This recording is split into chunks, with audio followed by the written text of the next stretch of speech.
Good morning, Wayne Miller with the Providence Journal, and welcome to our Facebook Live session. We have today with us Mark Gonsalves. You may have read about his story in the Providence Journal. It was called Redemption, the Fall and Rise of Mark Gonsalves. And we also have Anthony Thigpen from Lifespan's Transitions Clinic, who is a very instrumental person in Mark's road to recovery and has remained in touch and remained a good friend and an encouragement to Mark.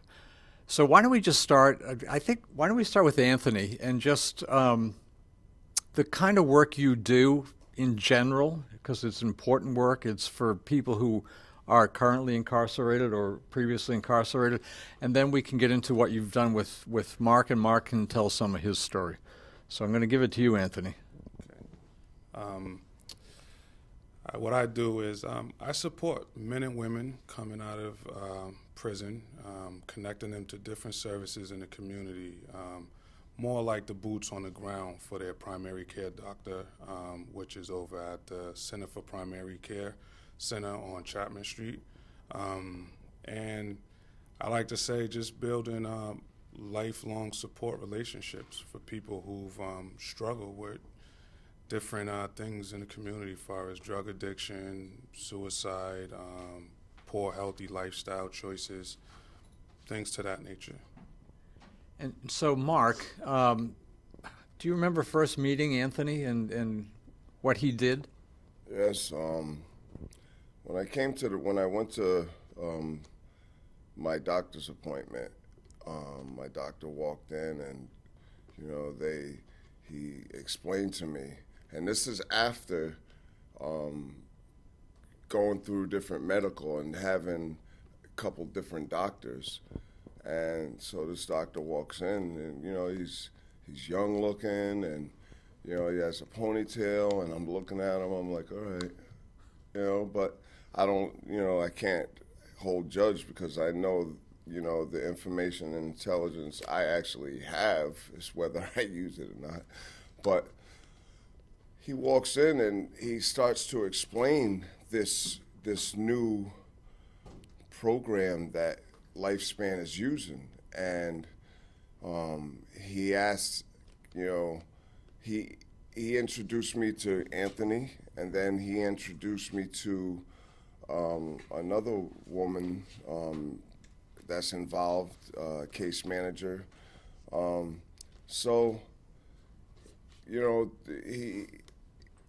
Anthony begins to tell me about being in, prison and stuff. And you had been in prison over the years many times and yes, a long time, yeah. Yes. I was, for most of my, from 17 to, 40s, I was in and out, and I living the street life, and I was just stuck on stupid, I had a good job. I was in the union at, one point for, 13 years, making good money, and then I'd get my check and want to do other things. And so seeing Anthony, and he's got this Lifespan badge on, and I'm like, wow, that's inspirational. It gave me something to look forward to, because, I'm thinking to myself, my charges didn't even bring me to federal prison. So if it can happen to him, if I put in the work, and that's the thing, putting in the work, and, if I put in the work, that can, also, happen to me, So Anthony, you didn't just sort of drop out of the sky and come into this work, having gotten a degree or whatever. You lived a life similar to Mark's in some respects in terms of gang involvement. Tell us a little bit about that, because I found that very compelling, and of course it's a very instrumental part of how you can connect with people. Yeah, it's just like Mark. I started out real young. In and out from DYS in Boston at a really young age, all the way to in and out of jail, being a gang member, hustling, selling drugs. And when I went to federal prison, that was it for me. I just didn't want to go back, and I got out. People gave me an opportunity. I moved to Rhode Island, Tenney Gross and the Institute for the Study and Practice of Nonviolence. They gave me my first shot at this community work, and I kind of felt like this was my destiny to help people and be part of the rebuilding of my community and no longer be part of the destruction. One element of what you do that struck me, and I'm sure Mark as well, is that you're always reachable. You will take a call from people you're working with now, people you worked with in the past, and so tell me why that's important, and then I'm going to hand it over to Mark and put the same question to him. Well, when I was in the gang, one of my, older guys, he has said to me, like, you always answer your phone, that could be your last call.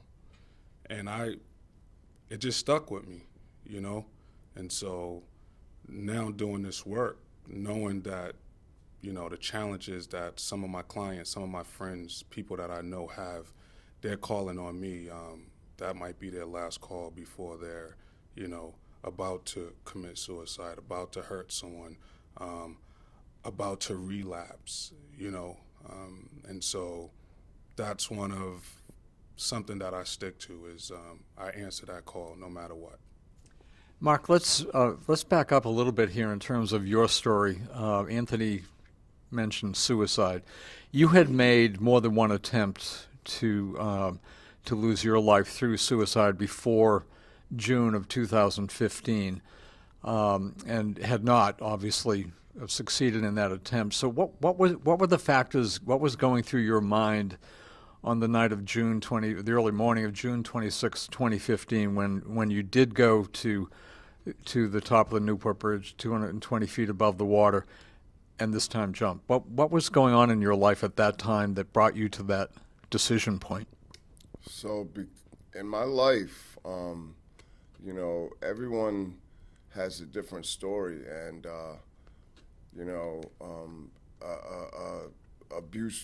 abusive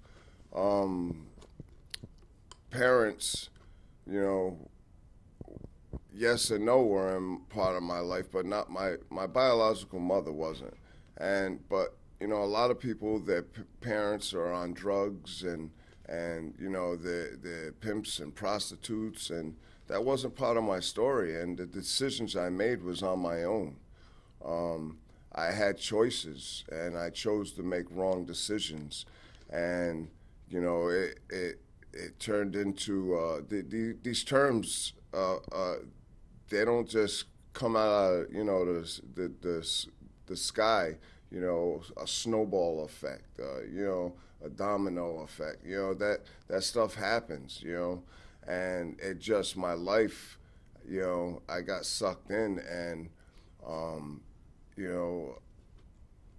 the things I was doing, the drinking and some drugs I was doing, and fighting and headbutting and fighting and driving, getting DUIs and smashing the windshield, crashing a car, and I ended up getting a lot of trauma to my head in my lifetime, and the drugs and alcohol, with that didn't help, and then because of the snowball effect of my life, it's like being halfway in and halfway out. It just doesn't work. And I was my depression. I became depressed, and I wasn't happy with my life, and I couldn't see getting out of what I was doing. And I knew I was a better person. My mother, she raised me the best she could, and decisions I made, man, just were shameful, and At that time when you made this decision, your mother was dying. She died about a month later. You had recently been laid off a job, and so these were things in your head too when you made that decision. But amazingly, you survived, and which of course is, you spent time in a hospital, and then you got connected with Anthony and other people who helped, and you've become, and I've used this word, I've used it both in the writing and in describing what your story is. You've become an inspiration. You got hooked up with Amos House and Anthony. I know you were instrumental in that, and now you have a job at Amos House. And I guess the message is that recovery is possible, even if you've started a place which would seem to indicate recovery might never be possible. Just talk a little bit about the promise and the hope of recovery, even when you were in such a dark place as yourself, and there are other people still there. And that's what brought me to my suicide attempts, thinking that the opposite, thinking that there was no end except for continuing what I was doing, not believing in recovery, not having the desire, not having some faith, not believing, that a God, can love me and give me some strength, and family can. And, I just started working on myself. The last time I got out of prison, I had never been homeless. I sold drugs most of my life and had money and was able always to have a place to stay. And now I got out of prison and I was homeless. My mother died before I, got locked up. So now this time, I can't stay at mommy's house anymore. It's big boy time, and I got out of prison and had to stand in line at a shelter, and it was just, it was a lot. I looked at myself that day real hard and said, 46 years old, and I have to go sleep in a shelter, and then I have to sleep in the shelter so I can get into a drug program. And, I told myself I have to start right then if I want that to work. So I had some, I had that fire, I had that spark. So I went to the shelter, then went to the Amos House program, and I put in work right away. I wrote myself a short-term and long-term goal list. I gave myself some direction, and I tried to follow that. That paper was like a contract to me, and I would check things off, and things that were, because it's not going to happen overnight. And I've been clean for 2 years, and it's still not complete. It's you have cancer, you don't stop going to chemo, So I just continue to try to work on myself, and there's tests all the time. I was just tested in donuts, but some of the tests are big and some are not so big. I stuck around at Amos House and just worked and worked and worked. And I told them when I got there, she said, in my interview, on my intake, she said, "What do you want to get out of coming to Amos House?" And I said, "I want one of them lanyards." She said, and I was referring to the lanyard they wear with their badge, saying that they work there. I wanted to be able to help people, because the places I had been, thinking they're good, thinking I'm having fun, not thinking about, the days after, the places, the insanity, I didn't want anyone to go through that. I didn't want anyone to stand on top of a 220-foot bridge and jump, and when they have children, thinking that's the best option to make in life, thinking that you're affecting your children so much that you think you're better off gone because a lifetime of misery would be worse for them, So I just worked and worked, and I listened. I shut the F up and listened for a second, and the other day, they offered me a job, and I'm going to school. There's a program I got into, the Reentry Campus Program, and it sounds funny, but you guys with your college degrees and no criminal record can't get this. It's for people. So there's programs out there. It just goes to show that there's things out there, when you think there's not, to help you, and you're not going to find it all in one place. You have to work, though. You have to put in the work. It's a remarkable story, and I think, by the way, Whitman Littlefield, our digital editor, who is a big part of this project and is now running the board, so to speak now, I think has some questions from readers. So is Anthony's program a statewide service or just certain communities? It's Providence. It's in the Providence area. We tend to have clients that are in Pawtucket, Cranston, not too far statewide because you have to get to the Center for Primary Care on Chapman Street, Providence. So it's not a statewide program. Do we have any other questions, or? Not right now. Okay. How are we doing on time here? I know we have some time constraints. We can go on a little bit longer here. So, Mark, you one of your long-term goals, and you've already accomplished several of your short-term and a couple of your long-term. One of them is to become a social worker or counselor, or talk about that. I mean, because that's where the impact that you've already had can be broadened. Talk about where you want to go in terms of that. Honestly, from my heart, it's anything I could do to plant seeds and people going through the struggle that I chose to go through. So I'm able, going to school, I get some knowledge, the book knowledge, so I understand how to give the right delivery and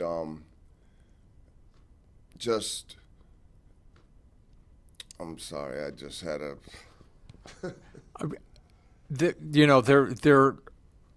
your story has a lot of remarkable characters. Your children, who are very much a part of the story, you were alienated from them because of your lifestyle and things you were doing. You're now back in their lives, which is a great thing. So they're compelling characters. Your mother, Sarah Rose, I found to be an extraordinarily compelling and wonderful person. She saw goodness in you. I think this is pretty much the phrase I use, that other people could not, and she was always there for you. And you have said that one of your regrets is that she did not live to see you where you are now, which is certainly understandable. And you've also said, and this was just a line that I threw in the story, but maybe you can expand on this. You say another regret is the harm that you caused other people, and not just people in your immediate orbit, but you sold drugs to people who use drugs. And so talk about that. I mean, I think part of the work you're doing now is redemption in that regard, too. That snowball effect, that domino effect that I talk of, those dollars that I got from that one person came off of some child's plate. That child wasn't able to, have a more nutritious meal probably, which, it goes into your health, which good health helps you think better and live a better life. And, you think that you're just it's just that one person. Oh, he's a crackhead. He's this. That's one person. But that person has a family. You know, their children have to look up to them like my children was looking up to me when I became my own customer. And just it affects so much, so many. Today, you know, all the volunteering I did, you know, in the kitchen for over a year, you know, feeding the less fortunate. When they wake up off a sidewalk or a curb, you know, from the cold, you know, when we walk by and the wind's blowing and our scarf is blowing back and, you know, we're putting on our gloves and you look down and you walk by them and, you know, then you say, look at this. I got to walk in the store and see this. You know, well, that decision I made, you know, probably, you know, caused that, you know. So it's just your whole community. So these people come in to eat and they say, Mark, oh my God, thank you. The food is good, thank you. And they're smiling. And then I look at them and I say, well, damn, you know, if they could get up off that curb, it's raining out, you know, they're wet, their backpack is soaking wet with everything they own in it, and they could smile at me. They could smile, you know. So it just makes me, you know, want to try to help, you know, to change, you know, put change in society. And, you know, when you do that, you know, from working in the kitchen for so long, volunteering, you know, I went through the culinary program and, you know, almost became employed, you know, and that was something mentally that all I cared about. That's being a social worker to me, because when they come in, you know, they have someone positive to talk to, and then volunteers from all over the community, you know, come in and help. And I explained to them, while you was in here and we served, you know, 449 people this Thanksgiving, you know, those people weren't on the streets. They were able to have a warm place to eat, a warm meal, a good meal, you know, when you know, they weren't selling drugs, they weren't committing crimes, you know, their child was able to get out of the cold and they can come in there and they have someone to talk to, which helps their psyche, because some of those people, just because you see a bunch of homeless people on the same street, that don't mean they you know, associate with each other, you know, and some people are just isolated, you know. And so to me, that's all social work and counseling to me, you know. So I feel like I'm already in my position by doing that, you know. Yes, you know, we have bills and everything, but that's not the importance to me, you know. The value in it to me, the reward is, you know, making change so our children can walk down the street and be safer, and then without that fear in their heart of, you know, having to join a gang or you know, just end up being drug addicts. You know, we could look for a better future, you know, for everyone, you know. So I'm going to editorialize just for a moment here. I think we're soon to wrap up, but so here's the editorializing. You know, we live in an era when greed and narcissism and self-interest and other motivational factors are widely publicized, and I think I've used the phrase rampant in the land, and that is certainly true if you look around, and not just in this country, but the world. It is so refreshing and inspiring to see people like Mark who are making a difference in everyday lives. and Anthony as well, and James Montero and the people at Amos House and all of the other people who get up every day, and their mission, and they may not frame it as a mission, and they may, their mission is to help other people, to engage in social justice, and, you know, we're lucky to have people like this. Lastly, I guess, have to put in an emergency call 911. We always do that when we're talking about suicide. The Samaritans of Rhode Island are available as a resource, and there are other people. There's Lifespan, there's Amos House. And unless Anthony has any final words here, do you have any final words here? Or? No, thank you. Thanks so much for coming, and wow.